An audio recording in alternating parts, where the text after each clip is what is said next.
I've seen the videos of the $75 bass, and I liked the videos of the $75 bass, but the problem was I was so frustrated because I was seeing it and hearing it, but not getting to hold it and play it for myself.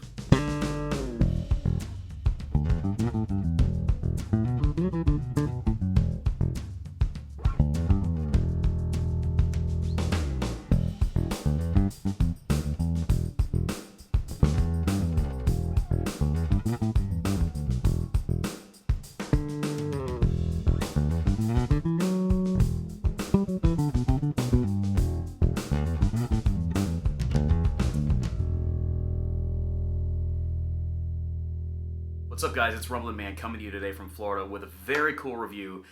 We are going to be checking out Glarry's GP bass. And I don't know how they managed to do it, but I'm holding a $75 P bass right now. So in this video today, we're going to take a look at this bass. We're going to talk about its features a little bit, and we're going to do a few different demos. Then if you'll hang with me just a moment here, because at the end of the video, I'm going to tell you whether or not I think this is a good buy. So there's a lot of mystery to me surrounding Glarry and the company. I don't know specifically where they're based out of, but I do know that they make affordable musical instruments that are great for beginners, and can they be great for pros or for intermediates as well? Well, I think there's definitely some potential here, because you always see these things, you know, on Amazon and stuff, but you don't necessarily hit add to cart. But I'm really glad to have this here in my hands today. And I think it's just a testament to show that it is possible to make a decent bass for a very low price. Here's some of the things I like about it. For one thing, right out of the box, it came with a decent setup. I mean, the action's a little higher than I usually prefer, but I haven't had to do any adjustments to it. I haven't had any problem with the playability at all. Also, I really think that the P-bass pickup on here sounds pretty decent. You know, over the years, I've heard a lot of different affordable P-bass style pickups, you know, the split coil precision style pickups. I've heard many over the years, and there were some that I just didn't like, that just didn't do it for me because they didn't have that growl or that mid-range, and they were too boomy. With this pickup, however, kind of a different experience. I actually think it's pretty cool for the price. So let's do this real quick. Let's see if we can get some of the, you know, slap and high-end snappy sounds out of this precision pickup. I'm going to turn the EQ to treble a little bit on the Fender Downtown Express pedal here, and let's see just what kind of tones we can get with this thing.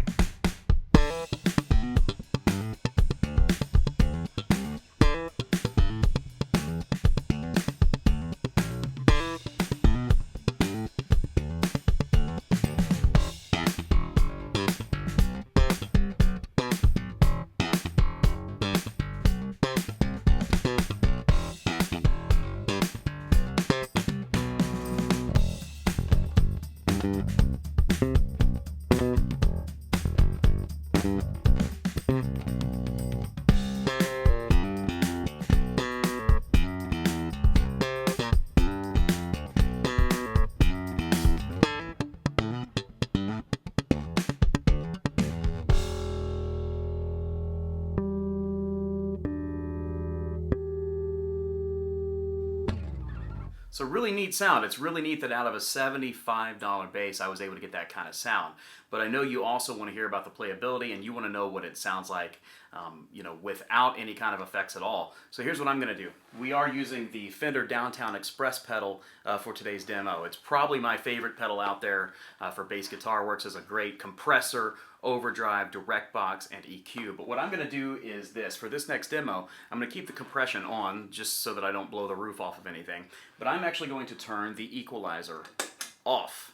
And what we're going to do is let's listen to the bass first with the tone rolled all the way off, then with the tone rolled all the way to the middle position, and then with the tone on full at 10, just so you can hear the bass without any EQ modifications at all, so you can know exactly how the tone sounds.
One of the main reasons people play P basses today, and in a modern climate where there are so many different basses available, there are active basses, 5 and 6 string, 7 string basses. There are jazz basses, basses with various pickup configurations, but one thing that still keeps people coming back to the straight up P bass style design is the way the precision pickup sits in a mix. It has this ability to punch and kick into a mix to really add a powerful and driving element without overpowering the sound. But can this Glarry GP bass cut it? Can this P bass kick into a sound? Well, I'm going to let you hear it in a mix. I'm going to modify the EQs a little bit, and what I'm going to do is I'm going to have the tone on full, volume on full, and I'm going to play along in a mix, a rock mix, and let's hear how this could sound in a rock mix.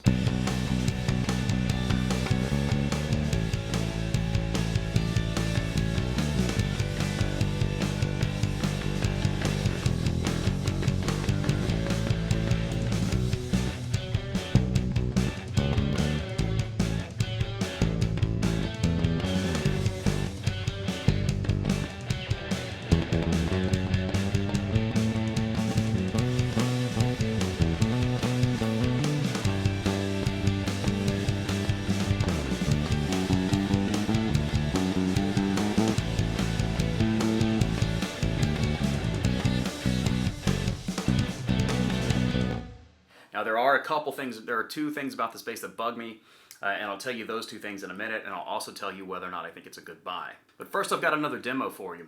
The precision bass is known for having a mid-range that other basses just don't have. This cool, kind of growly, edgy, tone-esque mid-range quality. And I want to see if we can get that kind of mid-rangey P bass sound with this Glarry bass. So what I'm going to do is this. On the Fender Downtown Express pedal, I'm going to boost mids and boost treble just a hair. Then on the bass, I'm going to roll the tone knob off almost all the way, but maybe around 75%, maybe a 7 or an 8. And then I'm going to play some old school, finger funk on it, and maybe halfway through that, I'll turn the tone up and do some slap and pop. But I want to see, can we get that kind of mid-range, identifiable sound that P basses are known for? Because I got to tell you, I've played other, budget P-style basses before and not been able to get that sound. So let's take a listen and let's see how close this can get to Fender kind of tone.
So according to Glarry's website, this is a basswood body with a side panel material of basswood as well. And then this neck is maple and this fretboard is rosewood. And then it has 20 frets on it. And to feel it, it feels different than any other bass that I've really played, but it still kind of has a familiar vibe to it as well if you've really played precision style basses a lot. I'm assuming this wood is, a laminate body of some type. Just based on kind of how it looks. But quite honestly, I don't really know the details of how it's made, where it's made. I haven't been able to find that stuff yet. So I can only tell you about this product based on my personal experience with it so far. So here are the things I don't like. For one thing, the electronics are definitely cheap. This pickup just really hums and buzzes and hisses, like when you take your hand off it, or even while I've got my hand on it, it is hard to completely eliminate the noise while you're playing. So honestly, That's nothing that an upgrade can't fix. You know, you can upgrade the pickup to something a little more expensive, something a little more tailored to your ears, and you can upgrade the electronics on the bass. And frankly, I think there's a lot you could do with one of these basses if you want to experiment with different types of upgrades and modifications. The other thing I'm not crazy about is the neck, and not necessarily the neck as a whole. I've got, you know, my own preferences for neck finishes. I like gloss, semi-gloss, satin urethane. It's more of a non-finish neck, but it doesn't have that real rustic feel to it. It is playable to me, and I don't hate it. What I don't like about the neck is that it's very chunky. It is a very thick neck, and it's kind of harder to put your hand around. If you have like really small hands, you might not play this bass all that great. It's almost, I told somebody the other day, it's thick like it's half of a baseball bat or something, you know. So it is a very chunky neck, and if you're playing it for short periods of time, it's not that huge a deal. And also, you can upgrade the neck. I mean, you can, as long as you you know, take a measurement and make sure, in fact, you know, the measurements of the kind of neck that you need, you can see them up on Glarry's website. But as long as you get a neck that's the right size that will fit this bass, you can upgrade the neck. So then you'd still have, you know, this P-style body and whatever electronics you want with an upgraded neck. So honestly, the only things about it that I don't like, which are the electronics and the chunkiness of the neck, those are things that can be fixed with upgrades, and they're not going to keep me from jamming on this bass.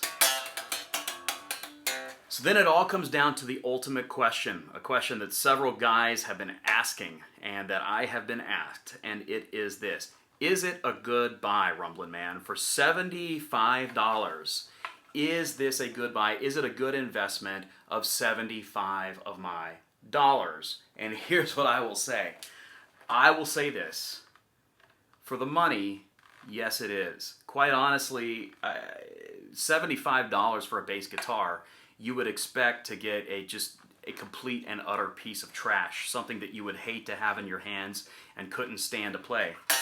But the thing is, despite my preferences about necks and electronics and stuff, I do kind of enjoy playing this bass. When I first had it out, I played it for like an hour straight, and then past few nights, a couple nights or so, I've been jamming with it, plugging it in, did an Instagram vid, you know, and now doing this YouTube review.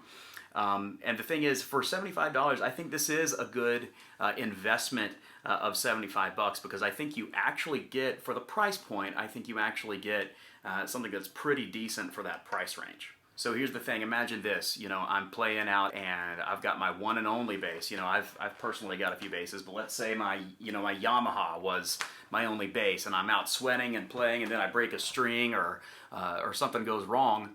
And I need a backup bass, but I'm on a budget. I'm on a tight budget, so I can't really get like a Squier Vintage Modified. I can't go out to a Yamaha.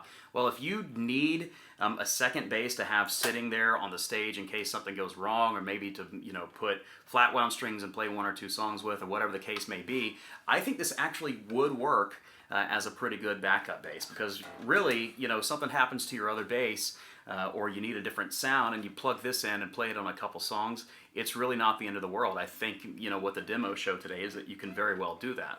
So guys, what'd you think of the demos? Let me know in the comments today.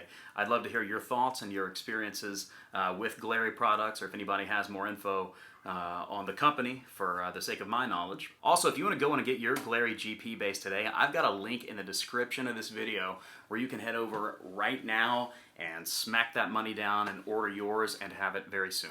Also, if you want to see more basses and bass gear, make sure you subscribe to the Rumblin' Man channel, because on this channel we review guitars and basses, we review pedals, we review all kinds of cool music-related products. We also have tutorials here for various things. So please do subscribe to me, and even hit the little bell button next to the subscribe button so that when new videos of mine come out, you can see them before the masses do. I'm on social media at Instagram and Facebook, but really at all points right back here to the Rumblin' Man YouTube channel, because we're all about great videos of quality content that'll help you with gear-related subjects. I'm on Patreon and PayPal if you'd like to help with supporting the channel by becoming one of my monthly patrons or with a one-time donation. It's not something that I pressure anybody to do or anything like that. The choice is yours. I really just want people to be blessed through this content, but I could use some help with the expenses of having time to create these videos and also having the things that I need to do so. And so your help really goes far on Patreon and PayPal. And as always, God bless you guys. Thanks so much for checking out this video today. I hope you enjoyed it. Hope you'll smash that like button and hope you'll come back soon. I'll see you in the next video.